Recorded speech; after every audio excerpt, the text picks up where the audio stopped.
Hari ini kita akan membahas tentang hidrokarbon. Senyawa hidrokarbon. Senyawa hidrokarbon adalah senyawa yang tersusun dari unsur hidrogen, dan karbon.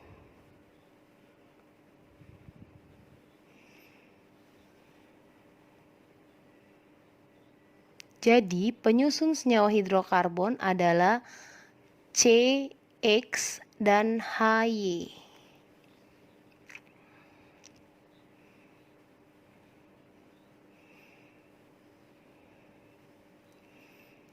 Kita akan membahas tentang kekhasan atom karbon.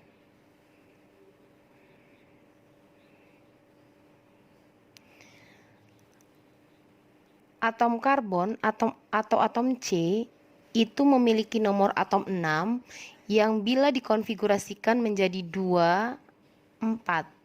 Sehingga atom C memiliki elektron valensi sama dengan 4. Mengikuti kaidah oktet, sehingga atom C harus bisa menangkap 4 elektron. Sehingga nanti atom C akan bereaksi dengan 4 atom hidrogen.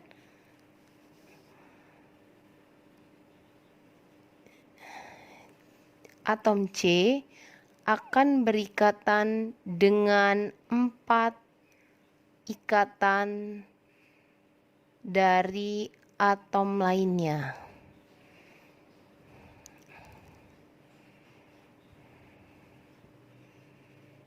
Ini akan membentuk ikatan kovalen. Karena elektron valensinya 4, dia akan membentuk ikatan kovalen.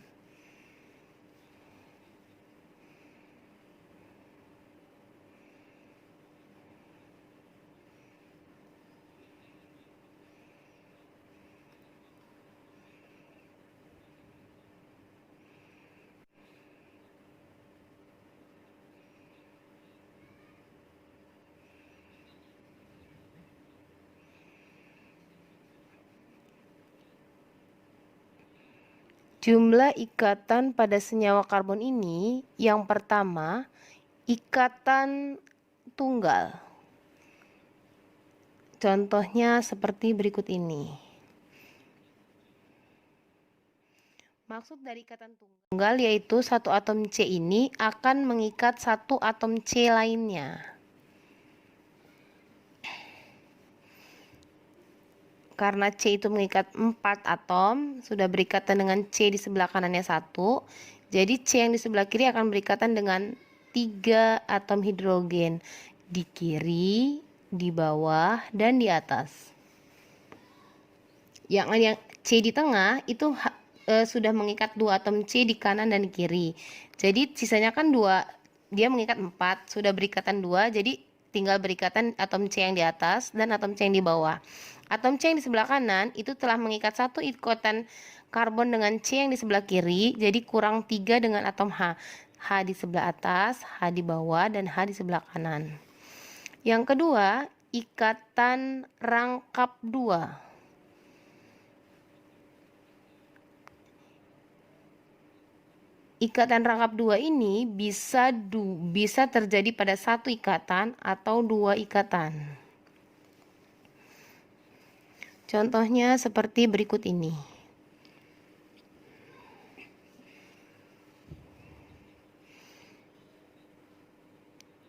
Contohnya atom karbon yang di bawah ini memiliki ikatan rangkap sebanyak 1. Kan tadi C itu berikatan dengan 4, karena sudah ada 2 ikatan rangkap di sebelah kanan, berarti kurang 2. Maka ikatan C berikatan dengan atom H di atas dan atom H di bawah. Yang atom C yang di tengah, dia sudah berikatan di sebelah kiri 2, di sebelah kanan 1. Jadi dia harus berikatan dengan 1 atom C di atas. Atom yang di sebelah kanan sudah berikatan dengan atom C di sebelah kiri, kurang 3 atom H lagi. Di sebelah atas, di sebelah bawah, dan di sebelah kanan. Yang ketiga, itu ada ikatan rangkap 3. rangkap 3 berarti ikatannya juga 3. Ikatan rangkap 3 ini hanya bisa satu ikatan. Posisi rangkapnya itu tidak harus di ujung, tapi bisa juga di tengah atau di sebelah kanan. C atom yang di sebelah kiri sudah ada 3 ikatan dengan C di sebelah kanan, berarti kalau dia 4 berarti kurang 1 ikatan dengan H. C yang di tengah itu sudah ada ikatan 3 di sebelah kiri dan 1 di sebelah kanan, jadi dia tidak perlu H lagi karena dia sudah berikatan dengan 4. Yang C di sebelah kanan dia baru berikatan 1 dengan atom C di sebelah kiri, jadi dia harus berikatan dengan atom 3 dan sebelah bawah. Selain berdasarkan jumlah ikatannya,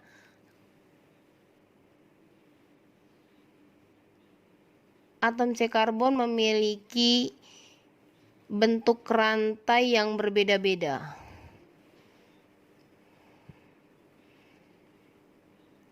Yang pertama, ada atom rantai karbon yang bersifat terbuka. Kalau terbuka ini ada ujung yang terbuka di ujungnya.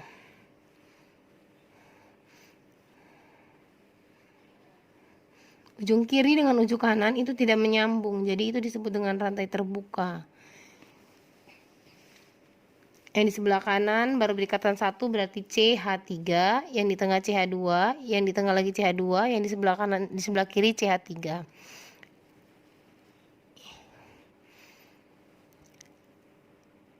Yang kedua, ada bentuk rantai tertutup. Rantai tertutup ini tidak ada ujungnya, saling nyambung-menyambung. Tidak ada tutupnya C, C, C, C. C itu berikatan 4, jadi sudah berikatan kanan kiri, berarti dia kurang 2 atom H, jadi CH2. Rantai terbuka itu disebut dengan rantai alifatik. Kalau rantai tertutup disebut dengan rantai siklik.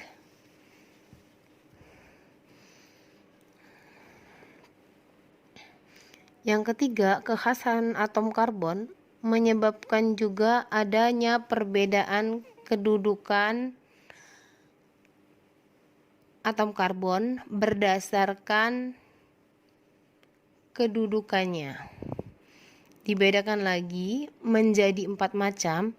Yang pertama, ada yang namanya atom karbon C primer. Atom karbon C primer ini, atom karbonnya atau atom C-nya berikatan hanya dengan satu atom C lainnya.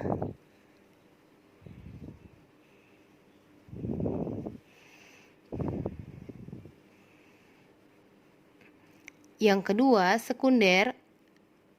Kalau sekunder, atom C itu berikatan pada 2 atom C lainnya.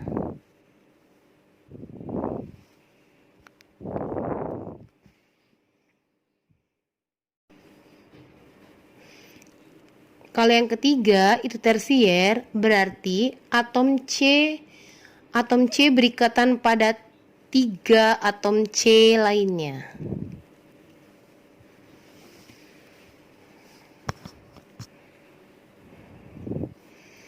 Dan yang terakhir, yang keempat, itu adalah atom C tersier, kuartener.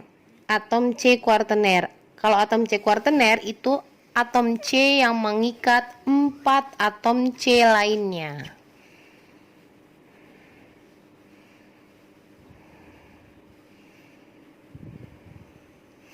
Sekarang perhatikan contoh berikut ini. CH3 yang itu CH, yang di bawah CH3, kalau di ujung itu pasti CH3, CH3, CH2, CH3.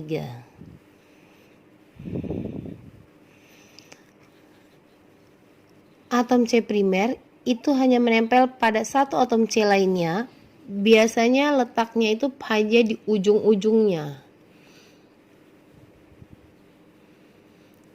C primer itu biasanya bentuknya CH3.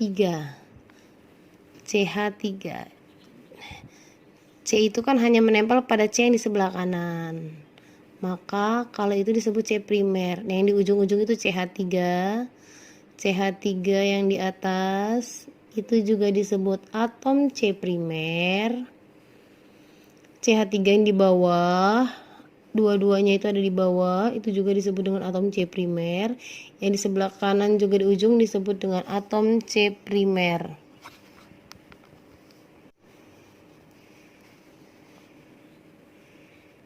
C primer.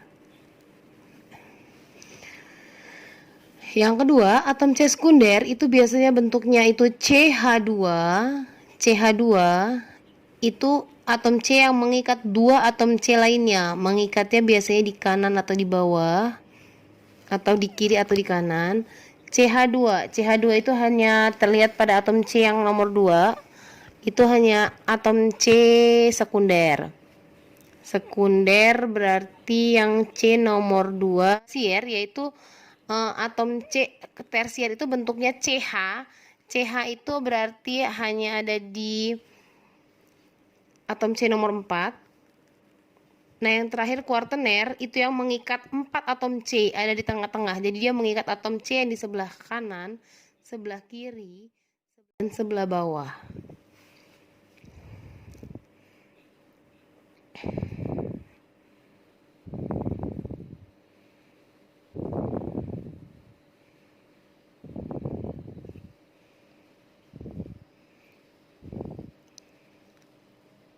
Berikutnya, kita akan membahas tentang senyawa hidrokarbon itu sendiri.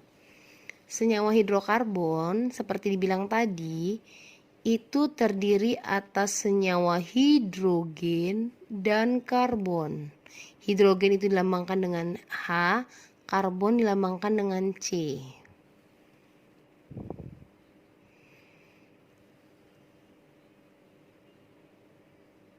Senyawa karbon yang pertama itu dibagi menjadi ikatan jenuh. Itu artinya penuh dengan hidrogen.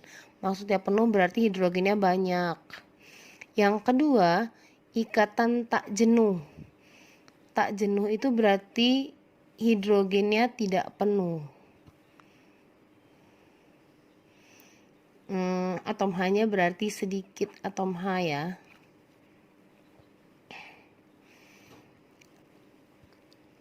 Ikatan jenuh itu hanya dimiliki oleh senyawa hidrokarbon alkana. Sedangkan tak jenuh itu dibagi menjadi 2, yaitu alkena dan alkuna.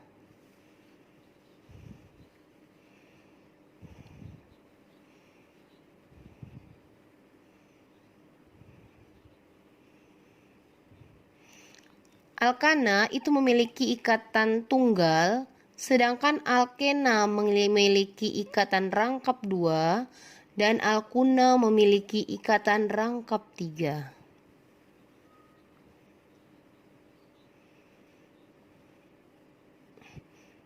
Jadi alkena itu ikatan tunggal, alkana itu ikatan rangkap 2, alkuna adalah memiliki satu ikatan rangkap 3.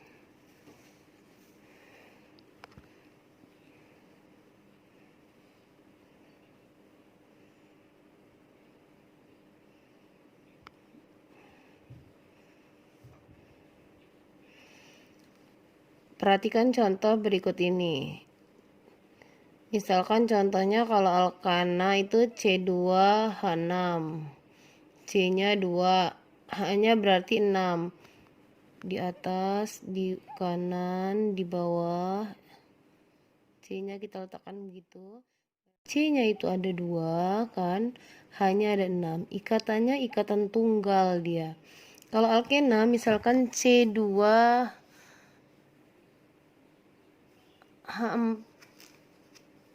C3H6, C-nya 3, misalkan kita meletakkan ikatan rangkapnya di sebelah kanan, lalu kita lengkapin H-nya. Ingat tangan H itu 4. Jadi C, H, H, yang di tengah C, H2 rangkapan 2, di atas 1, yang di sebelah kiri C berarti kurang H3, C3H6. Yang ketiga, kalau alkuna contohnya C34, berarti C C-nya 3, ada satu ikatan rangkap 3. Lalu kita lengkapi lagi dengan H-nya, sudah ada ikatan rangkap 3, kurang satu H-nya di atas. C, dia sudah ada ikatan rangkap di sebelah kiri 3, di sebelah kanan 1, berarti udah 4, dia nggak butuh H. Yang C di sebelah kanan baru ikatan rangkap 1, berarti dia kurang H-nya 3, di atas, di kanan, dan di bawah.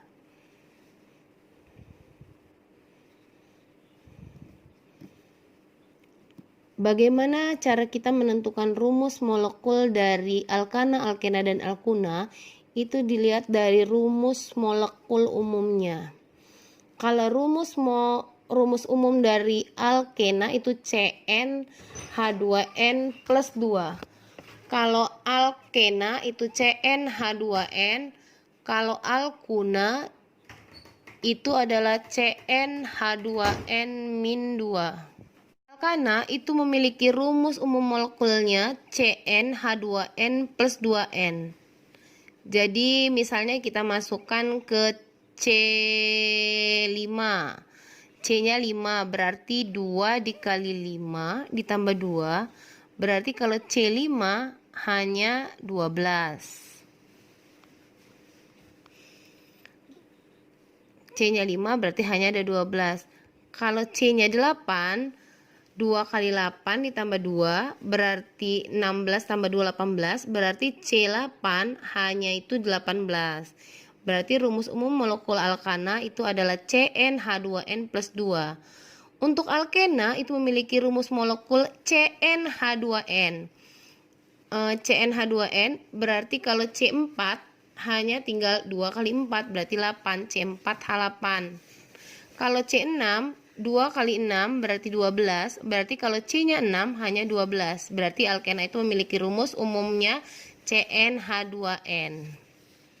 Untuk alkuna itu memiliki rumus umum molekulnya CnH2n min 2. C-nya 5, 5 kali 2 dikurang 2 berarti 8, berarti kalau C5 hanya sama dengan 8, berarti C5H8. Berarti rumus umum dari alkuna itu adalah CnH2n min 2.